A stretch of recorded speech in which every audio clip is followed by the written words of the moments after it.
"This was a bad idea," said David. Christine laughed. "Don't be so silly," she said. "Look at this beautiful garden. Our London flat is smaller than the barn." "Size isn't everything," he twinkled, and was rewarded with a playful slap. "It's talk like that got us here in the first place." "Ah, the baby," he sighed. "Yes, the baby. We need some space now, and I don't want my child growing up in the city. Oh, this place is a godsend. Why you didn't tell me about it before, I don't know. Beautiful family home in the countryside left to rot. It's cursed." "Rubbish. The legend says—" "I don't care what the legend says.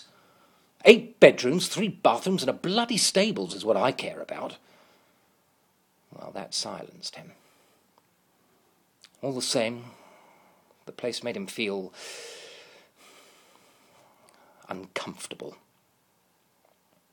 "I'll get us a drink," she said, and bustled off. He lifted his face into the sun and considered the legend, pondered family history. They burned the old man in this very garden, right there, under the oak. Old Man Turner. He was a witch, they said. He'd done some terrible things, some unspeakable things. In the house, in this very house. David thought about the children and winced. 12, so the story goes. 12 little bodies. He shut the thought down, barricaded it away in some dark recess of his mind, away from Christine. She'd fallen in love with the house. He couldn't let a legend spoil all of that. Inside the house, 300 years ago, sat Old Man Turner, tied to a chair. He was bleeding and wounded in numerous places, but he was smiling. "Oh, you don't know what you're smiling for," said the perpetrator of his injuries. "You're gonna burn soon, you old bastard." "Am I?" whispered Old Man Turner. On one of his gnarled fingers was a large gold ring in the shape of a raven. He gazed at it, through it, down the long, long years, through his bloodline to David. David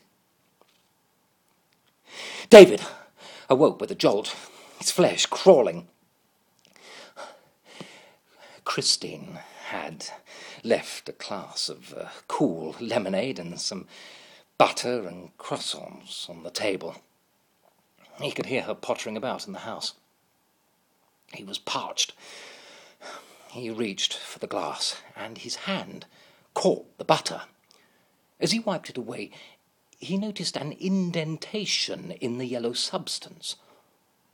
He looked closer and could make out the distinct impression of a bird, a raven. He called out to Christine. He tried to turn, but found he couldn't move. He was inside the house now, tied to a chair. "What is it?" called Christine, coming over to her husband. The old man smiled with David's mouth and winked with David's eye.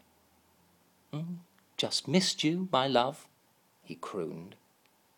She giggled. Silly. He took the young woman in his arms and kissed her passionately.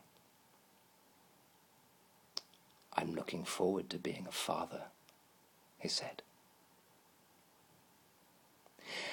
As the flames began to bite Old Man Turner's body, David thought 2 things. The first was, "Oh, my poor wife." And the second